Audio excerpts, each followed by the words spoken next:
What's up, Guardians, and welcome back, Titans. I'm Profane. Thanks for checking out the video. School's back in session today as we check out another incredible Prismatic build here in Destiny 2 Final Shape. Today's build is all about maximizing the uptime of your super, Transcendency, and all of your other abilities so that you can dominate the battlefield. This will be an excellent choice for legendary missions, lost sectors, nightfalls, dungeons, raids, and just about any other endgame level content.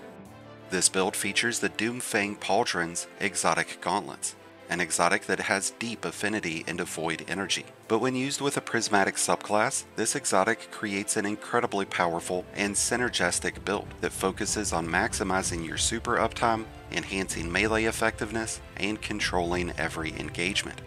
Doomfang Pauldrons comes with the Horns of Doom intrinsic trait, and that's going to grant 20% bonus super energy on every void melee kill. Our only option when using Prismatic is the Shield Throw melee. Shield Throw is a ranged melee attack that can ricochet off enemies and other hard surfaces. The shield itself does moderate damage, enough to one-shot most rank and file enemies, and it can strike multiple enemies at once if you get a good angle. For each enemy that a shield strikes, you'll gain a 15-point overshield, and when those void overshields are active, you'll have incoming damage reduced by 50%. You'll have a lot of versatility in your gameplay when using Shield Throw. It can be used in close range situations to facilitate a more aggressive playstyle, but it can also be used from a distance, keeping you safe while building your super and transcendent energy. Because the shields can hit multiple targets, you have a much higher chance of getting kills with each throw, which directly contributes to recharging your super energy incredibly fast whenever using the Doomfang Pauldrons. We could technically use any super option with this build, but the Twilight arsenal is by far the strongest super option that Titans have. It's actually the only tier 3 super that's available with Prismatic. It emits huge levels of burst damage as you hurl 3 huge axes into your enemy. This weakens enemies, and it leaves behind these powerful axes for you and teammates to use after your super is over. Since the axes themselves count as an object, you could potentially strike the first landed axe with your second or third axe throw, so be sure that you account for that when you activate your super. This way you can optimize your damage output. With rapid uptime of our Twilight arsenal, we can afford to use it and the benefits of its axes much more often, and not just for damage phases, but to clear through groups of enemies, or anything that pushes in on us. Another benefit in running the Doomfang is the bonus weapon damage that we'll be able to continuously take advantage of. Landing consecutive final blows with void abilities or weapons grants a stacking weapon surge buff that grants all void weapons between 10 and 25% bonus damage. This begins as an 11-second buff, but once reaching the ×4 surge, it'll be refreshed each time you get another final blow.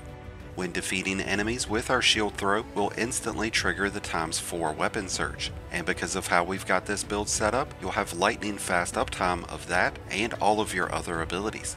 It is important to note that weapon surge mods will have mixed results with the Doomfang Pauldrons, so you'll find more benefits out of using other armor mods or different energy type weapon surges.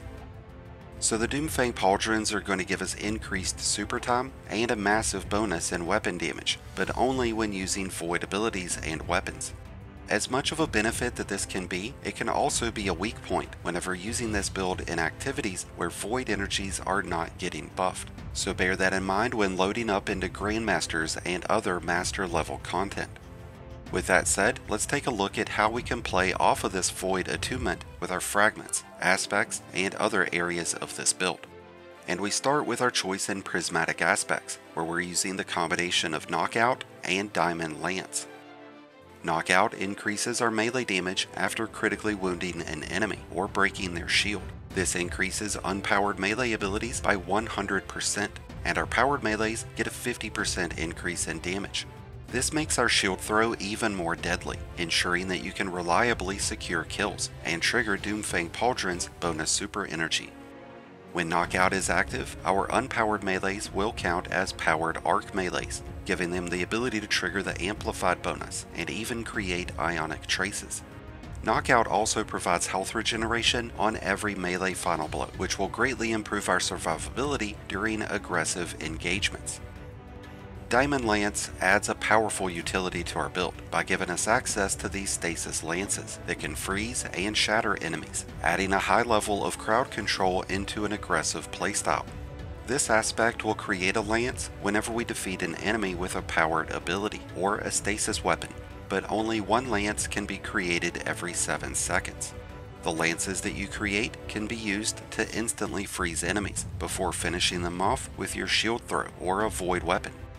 Since they can freeze and shatter enemies, we can use them to stun unstoppable champions, and since our suppressor grenades will stun overloads, we'll be able to take a lot of stress off of our weapon loadouts when preparing for those champions. Using suppressor grenades extends our ability to prolong our weapon surges, and since they completely remove your enemy from combat, you'll have about 10 seconds of ceasefire to be able to regain your own health and reposition. One of the biggest benefits of using the Doomfang on a prismatic build is the ability to have Transcendence. When it's active, we'll gain an increase to the regeneration rate of all of our abilities, so we'll be able to throw several shields and several combination grenades while we pummel our enemies with increased weapon damage. And since we're going to have rapid regeneration of our Twilight arsenal, we'll be able to chain these back to back. With our abilities addressed, let's talk about fragments, where we'll be able to boost our ability regeneration, our damage resistance, and our overall damage output. And that starts with our use of Facet of Courage, which is going to give all of our light-based abilities a 10% increase in damage against any enemy who's under the effect of a darkness debuff. So by freezing enemies with Diamond Lance, we'll be able to reap the benefits of that bonus damage. If we were to also incorporate stasis weapons that come with Headstone or Chill Clip, we'd be able to extend on that benefit even further. With the use of Facet of Dominance, we'll be able to weaken enemies who are struck by our Suppressor Grenade. Weakened enemies will take 15% bonus damage, but because we are using the Expanding Abyss artifact mod, our void weapons and abilities will deal 25% bonus damage against any weakened enemy. With increased weapon damage versus weakened enemies, we should be able to mow right over top of the biggest waves of adds. We're using the Facet of Awakening, which is going to substantially increase our ability regeneration. This will create elemental pickups whenever rapidly defeating enemies with light or dark based energies. Between our weapons, our abilities, our Diamond Lance, and our arc powered melee, we'll be able to generate Void Breaches, Stasis Shards, and Ionic Traces. Void Breaches will generate 12.5% bonus class ability energy, helping us have our barricades back much faster. Ionic Traces will grant between 12 and 15% energy to all 3 abilities, and Stasis Shards will grant 10% bonus melee energy. So between all 3 elemental pickups, we'll be able to have our Suppressor Grenades, our Shield Throw, and barricades back much more often. With the use of Facet of Protection and Facet of Purpose, will enhance our ability to stay alive substantially. With Facet of Protection, whenever we have at least 3 enemies nearby, we'll have a 15% bonus in damage resistance. And when we're in our Transcendent state, that will be increased, maxing out at 32%. And with Facet of Purpose, whenever we pick up an orb, we'll gain a Void Overshield, valued at just over 22 points. Between the health recovery that Knockout provides, the damage resistance that Facet of Protection grants, and all the overshields that we'll gain, we should have enough bonus health and bonus damage resistance to get us through the most brutal encounters. With all of our class tree elements addressed, let's check out the Hunter's Journal artifact to see what additional mods we're using. We've got Elemental Siphon, so that's going to give us more Void Breaches whenever we defeat enemies with our Void weapons. We've got Creeping Chill active, which will play into our use of stasis weapons. When we defeat a frozen or slowed enemy with any stasis weapon, a burst of slowing effects will strike all nearby enemies, giving us more opportunities to cash in on bonus damage that the Facet of Courage is providing.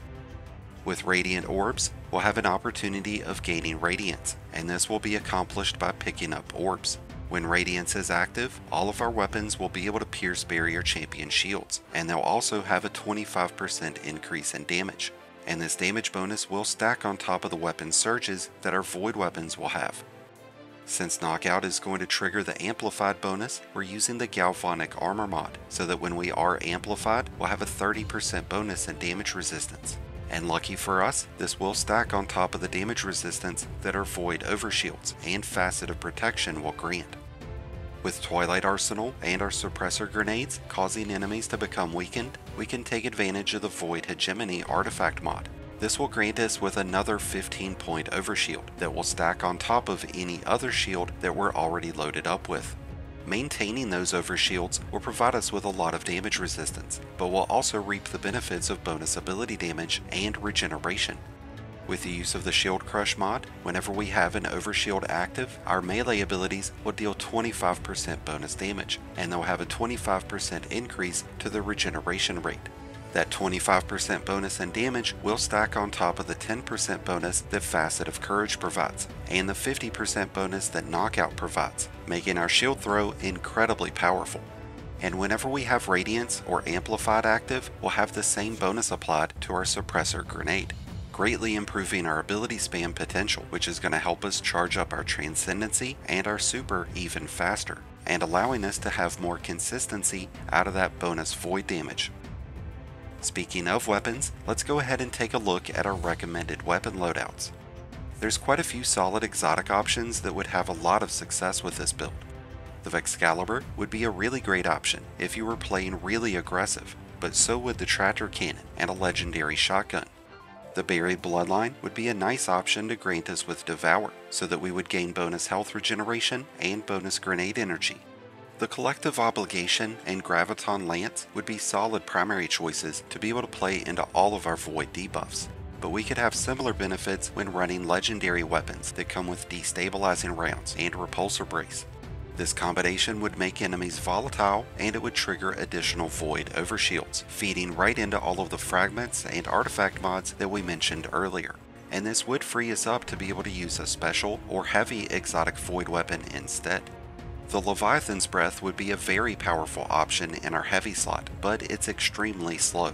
Which brings me to an exotic that I've grown very fond of here recently, and it's one that I find to be very synergetic with this Doomfang build, and that is surprisingly enough the Deterministic Chaos. And before you start scoffing, just hear me out, because this did recently receive some adjustments to its performance. It's a slower rate of fire heavy machine gun, so it's spec'd more towards accuracy, impact, and range, and with a constant damage bonus getting applied, it's an absolute nail driver. When holding down the trigger, every fourth shot will cause enemies to become volatile, causing them to trigger tiny explosions as they take further damage. Every 16th shot will trigger weakening effects, which in turn is going to increase the damage of this weapon because of Expanding Abyss. Plus we'll get more overshields thanks to Void Hegemony. Ammo economy can always be a downside when running exotic heavy weapons, but with the use of 2 heavy ammo finders and a reserves mod, we should have plenty of ammo at our disposal.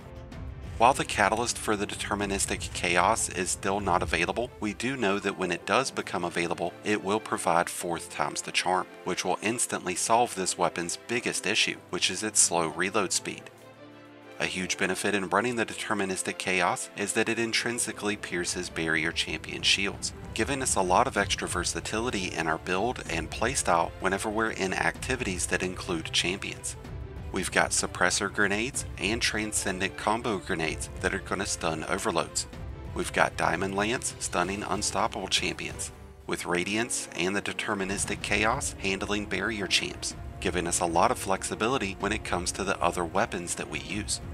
As I mentioned before, legendary Void weapons with destabilizing rounds and repulsor brace would be the most beneficial, but having Grave Robber or Pugilist would provide a lot of bonus utility. Grave Robber will reload our weapons whenever using our shield throw, and Pugilist will generate bonus melee energy, giving us our shield throws back even faster, which in turn helps us recharge our Twilight arsenal even faster.